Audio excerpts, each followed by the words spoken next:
What's up guys, MCMMA here, and in today's video I am going to be breaking down this week's fight night, headlined by Gabriel Bonfim and Randy Brown.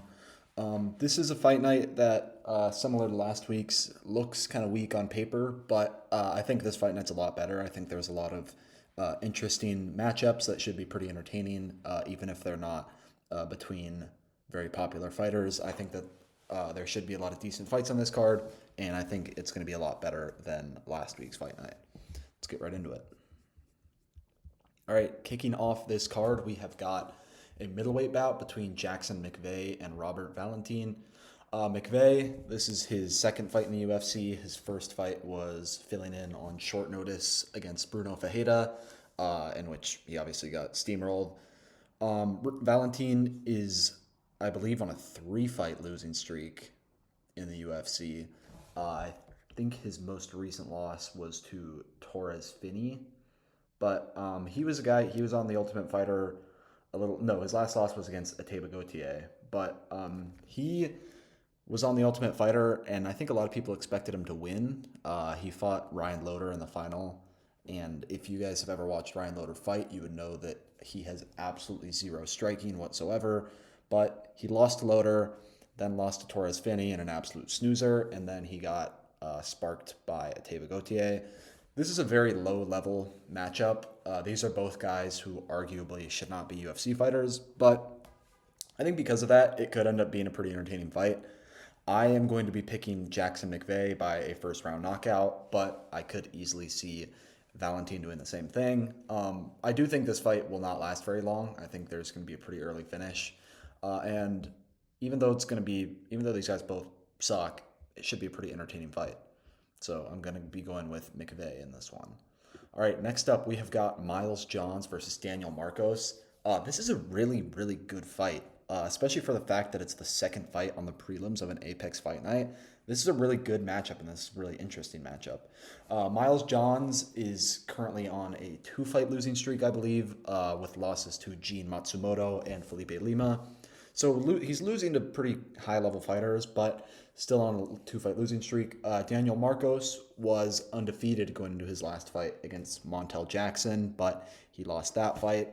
Marcos is a guy, he's kind of, I mean, like I said, he was undefeated before his last fight, but, I mean, he was, he was barely undefeated. Like, a lot of close decisions, like a very close decision against Adrian Yanez, which I thought was a fight that Yanez could have easily won. A decision win over Davey Grant, which Marcos definitely did not win. That was a total robbery. Marcos, I believe, is a pretty decent favorite in this fight. I don't know. No, they don't have the odds on the UFC website yet, but I think he's like minus 300. But I think this is going to be a pretty close fight. I mean, Miles Johns is a good bantamweight. Like, bantamweight is one of the deepest divisions in the UFC, and he's like a very solid unranked bantamweight. I still do think that Marcos is going to edge this one out, but I think this is going to be a very close fight. I think it should be pretty entertaining. I would not be surprised in the slightest if this one ended in a split decision, but I am going to be picking Daniel Marcos in this one. All right, next up, we have got a ranked strawweight bout in between Tisha Pennington and Denise Gomez. Pennington is probably best known for being married to Raquel Pennington, former bantamweight champion, which is still insane to think about. Maybe the worst champion in UFC history. And then Denise Gomez, that is a dude. Like, you are not tricking anybody. And because of that, I've kind of given you guys the method for picking women's fights. You typically pick the one that looks more masculine, and I think it's pretty obvious in this matchup who the more masculine looking one is. It's Denise Gomez, so I am going to be picking Gomez by decision here. All right, next up we have got Josh Hokit making his UFC debut against Max Gimenez, who's also debuting. Hokit is the guy who came off Contender Series a little while ago, who had that like stupid ass post-fight interview where he just tried to, I mean, he's basically trying to be like Sean Strickland, like persona-wise, but it came off as just like totally inauthentic and corny. And for that reason, I am definitely going to be hate watching all of his fights in the UFC, but I do not think this is going to be a fight that he loses. This dude, Max Gimenez, is like some can that they picked up off the street, basically, because I think that because of Hokit's loud mouth, Dana White thinks that he's a guy who could maybe generate some buzz in the division, which could be true, but Gimenez is not going to put up much resistance here. I'm going to be picking Hokit by a first-round knockout, and I wouldn't be surprised if they kind of try and fast-track him because he's definitely going to be making some waves just because of all the stupid shit that he says. All right, on to the next one. We have got a women's bantamweight bout between Mayra Bueno Silva and Jacqueline Cavalcanti. Mayra Bueno Silva, we know she's horrible. If any of you guys watched her title fight against Raquel Pennington a couple years ago, probably the worst title fight I have watched in my entire life. Mayra Bueno Silva gassed out by the end of the third round and basically spent the last 2 rounds just lying on her back, not like refusing to get up. Awful, awful fight. So because of that, I permanently have a grudge against her just for making me fucking watch that bullshit. Cavalcanti, I think, is a pretty decent, I'm not going to say prospect because she's ranked, but she's got some decent potential in the division. Bueno Silva's she's lost a couple fights in a row. She does not have much momentum going for her, so I'm going to be picking Cavalcanti by decision here. I think she should win this one pretty easily because Mayra Bueno Silva is very bad at fighting. All right, up next, we have got another unranked bantamweight bout between Adrian Yanez and Christian Quinonez. This should be a banger of a fight. Yanez was a guy who, as many of you know, had a lot of steam a couple years ago until he got annihilated by Rob Font. But he still is a very entertaining fighter, especially when he's facing lower level competition like Quinonez. I think that Yanez is going to style on him in this one. I think that he's just going to win this fight easily. My official pick is going to be Yanez by a second round knockout. But, I mean, when you match up a guy like Adrian Yanez against these lower level fighters, he's always going to look amazing. So I think he should put on a pretty good performance here and hopefully bounce back. All right, next up we have got Haider Amil taking on Jamal Emmers. Haider Amil is a guy who I was pretty high on before his last fight.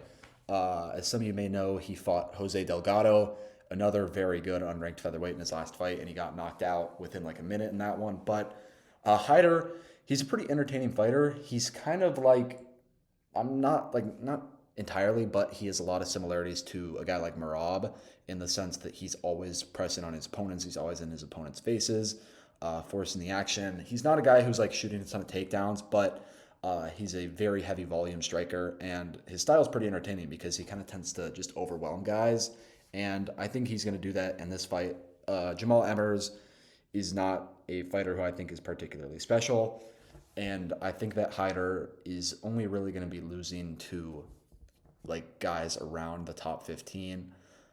So I'm going to be picking Haider Amil by a third round TKO here. I think he's just going to drown Jamal Emmers, and at some point Emmers is just not going to be able to resist anymore, and I think that Haider is going to finish him with a barrage of punches. All right, on to the first fight of the main card. We have got Christian Leroy Duncan versus Marco Tulio. This is another banger matchup. This fight should be super entertaining. I'm going to be picking Marco Tulio by knockout here because I think that, if any of you guys saw his most recent fight against Tresean Gore at UFC 314, absolutely amazing performance. The fact that Gore was able to survive as long as he did is just a testament to how good Tresean Gore's chin is, because Tulio was hitting him with some bombs throughout that entire fight. And this is definitely a step up in competition. Christian Leroy Duncan is a pretty solid middleweight, but he's nothing special. And I think that Tulio is going to continue on his rise towards the top 15.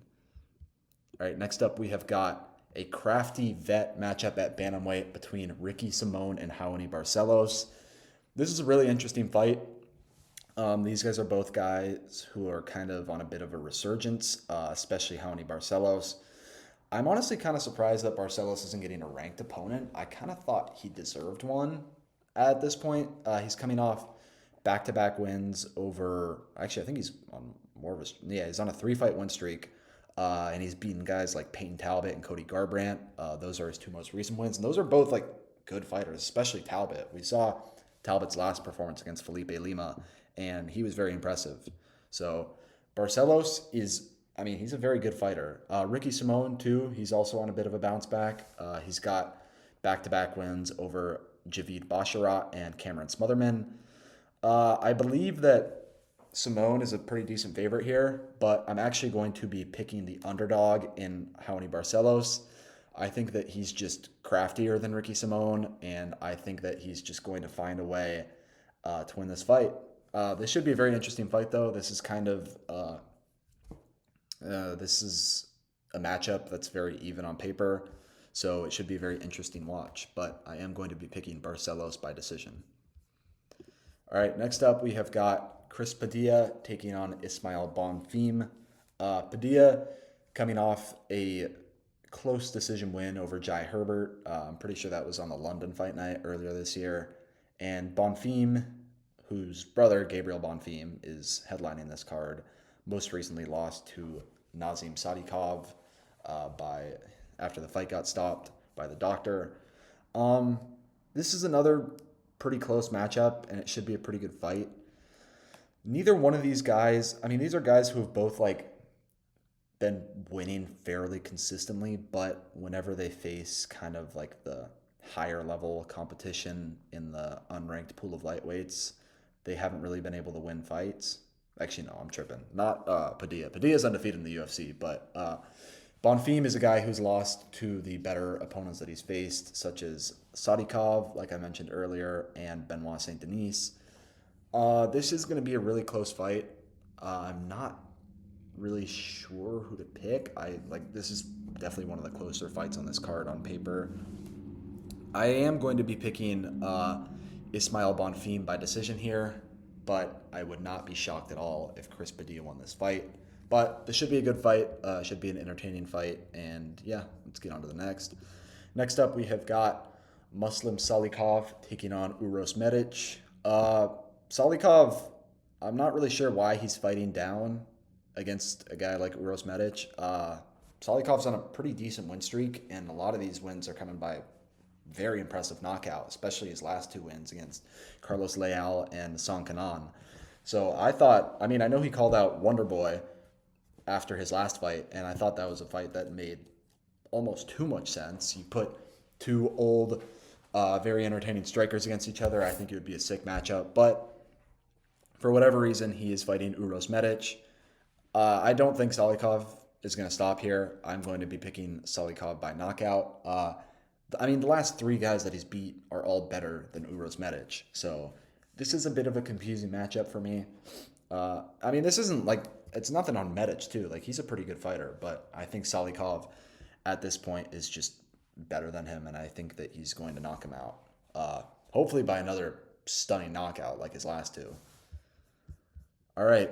In the co-main event, we have got Matt Schnell taking on Joseph Morales. First off, I don't know why this is the co-main event. I guess maybe they're trying to build up Joseph Morales, but what are we doing? It should be Ricky Simone versus Raoni Barcelos, or maybe even Marco Tulio, since he's a guy who I think is a lot more exciting as a prospect. But I am not the one who decides where the fights get placed on the card, so this is what we've got as the co-main event. Schnell, as many of you know, he's a guy who's been around forever. Actually retired last year and then came out of retirement. But he's probably best known for having maybe the worst chin in UFC history. This dude gets knocked out by absolutely everybody. And even though he's not a bad fighter in terms of skill wise, he's decently well rounded, but he's just not at this point in his career, he's just not going to beat anybody particularly talented. And Joseph Morales is a guy who I think could definitely be in the top 15 of the flyweight division pretty soon. He just won his most recent fight against Alibi Idris. I think that was the tough championship or whatever. But he was a pretty decent underdog in that one, and he kind of just ran through Idris. So he's proved that he's a pretty high-level fighter already, and I don't think that Matt Schnell is going to be the one to stop his momentum. So I'm going to be picking Joseph Morales by submission in this one. And yeah, hopefully he can put up a good performance, because I think that's why he's the co-main event here. All right, on to the main event of the night. We have got number 14 ranked Gabriel Bonfim taking on unranked Randy Brown. This is a pretty interesting fight. I know that Gabriel Bonfim is a pretty decent favorite. I think he's like a minus 200 favorite in this one. But in all honesty, I think that the odds should be flipped. I am going to be picking Randy Brown here. I'm going to pick him by knockout, and I think that he's going to win this fight fairly easily, to be totally honest. Randy Brown's on an amazing run right now. I know he's only technically on a one-fight win streak, but his only loss in the last like 3 or 4 years was against Brian Battle, and I thought that he won that fight. And before that, his only loss was to Jack Della Maddalena, which, he's the champion of the division. Like, that's not a bad loss at all. So, with the run that Randy Brown is on right now, especially in his last fight, that last performance was absolutely amazing. Knocking out Nicholas Dalby is very, very hard to do. He's the only person who has ever done it, and he put him out cold, too. And, he's also got wins over Zaleski dos Santos, Muslim Salikhov, just a lot of very good welterweights, and his racing performances have been way more impressive to me than Gabriel Bonfim. As many of you know, Bonfim's last fight was against Wonderboy, and he won a very controversial decision. I did not think that he won that fight personally, and I know many of you guys will probably agree with me on that one. And Bonfim's going to have the edge in the grappling here, but he really wasn't able to control Wonderboy that well. And I think if he's struggling to control a guy like Wonderboy, I think that Randy Brown should also be able to escape any danger on the ground and on the feet. It's not really close. Randy Brown is way clear of Bonfim. I've been saying this for a little while. I think Randy Brown is a super underrated fighter, and I think that he's really going to prove that in this one. So I expect Randy Brown to make a statement in this fight, and I think he's going to win this one by knockout. All right, well, there you have it. There is my breakdown and predictions for UFC Fight Night Bonfim versus Brown. If you guys agree or disagree with any of my picks, just let me know in the comments. Make sure to leave a like on the video and subscribe to the channel, and thank you guys for watching.